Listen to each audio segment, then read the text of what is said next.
Bismillahirrahmanirrahim. Assalamualaikum warahmatullahi wabarakatuh. Alhamdulillah, wassalatu wassalamu ala rasulillah wa ala alihi wa sahbihi wa man wala ba'd. Teman-teman, insyaallah hari ini kita teruskan menjawab pertanyaan-pertanyaan antum.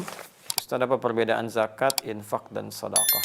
Sedekah itu nama umum bagi setiap amal-amal kebaikan. Amal soleh nama umumnya sedekah. Ya, dalam fikih kullu ma'rufin sedekah, setiap baik-baik yang baik-baik dipraktikkan sedekah. Ya, tidak harus kemudian menggunakan uang melulu, tidak. Bisa dengan misalnya bisa bantuan dengan pakaian, ya, bisa bantuan dengan makanan, ya. Jadi ada yang sifatnya dengan harta. Karena itu dalam Al-Qur'an zakat pun disebut sedekah. Disebut sedekah. Ya, buka Quran misalnya surah ke-9 atau ayat 103. Khudz min amwalihim sedekah. Ambillah dari harta mereka yang sudah masuk nisab sebagai sedekah. Zakat. Ya. Padahal di situ maksudnya zakat. Kenapa disebut dengan sedekah? Sedekah itu pertama berasal dari kata as-sidqu, ya. Kemudian beralih menjadi kata tasdik, sesuatu yang benar dan membenarkan. Jadi bukti pembenaran iman seseorang, dia mau mengamalkan imannya, membantu dia beramal soleh. Mengamalkan perintah Allah adalah pembuktian dari iman.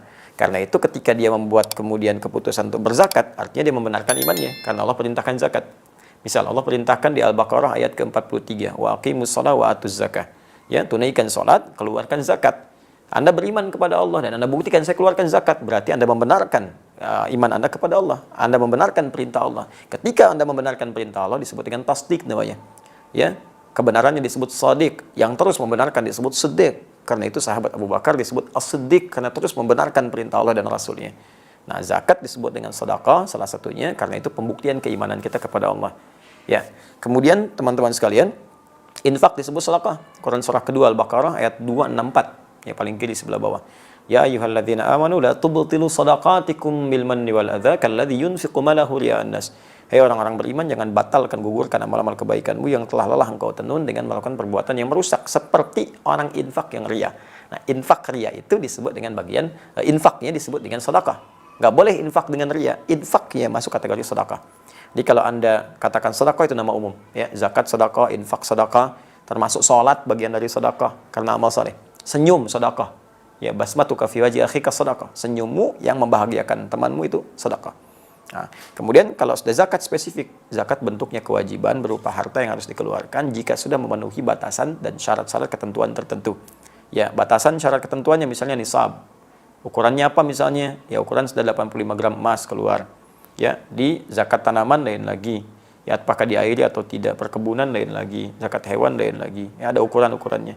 Kemudian untuk zakat mal misalnya berlangsung setahun disebut dengan haul. Ya. Nah, lalu setelah itu bagaimana lagi ketentuannya? Nah, dalam zakat ini sifatnya wajib dikeluarkan. Kedua-dua 8 golongan. Ada di Quran surah ke-9 ayat ke-60. Innamas shadaqatu lil fuqara wal masakin wal 'amilina 'alaiha wal mu'allafati qulubuhum wa fil riqab wal gharimin wa fi sabilillah wa bis sabil. 8 golongan. Fakir, miskin, kemudian 'amilin 'alaiha yang fokus mengerjakan zakat sehingga tidak bekerja di tempat lain. Kemudian mu'allafati qulubuhum yang tertarik dengan Islam diberikan bantuan dari zakat, atau yang sudah berislam tapi masih lemah. Baru masuk Islam, lemah, bantu dengan zakat. Wafir riqab, perbudakan sudah tidak ada. Gharimin, orang yang terikat utang piutang karena kepentingan maslahat agama atau umum. Dia punya perusahaan, bangun sekolah, perusahaannya bangkrut, hidupnya tertekan, utang belum lunas, bantu dengan zakat. Ya. Kemudian fisabilillah, itu sudah dipahami, Ibnu Sabil yang kemudian kesulitan bekal di jalan. Itu zakat. Infak dibagi dua. Ada infak wajib dari suami kepada keluarga. Wajib. Di Quran surah keempat ayat 34, paling kiri sebelah atas.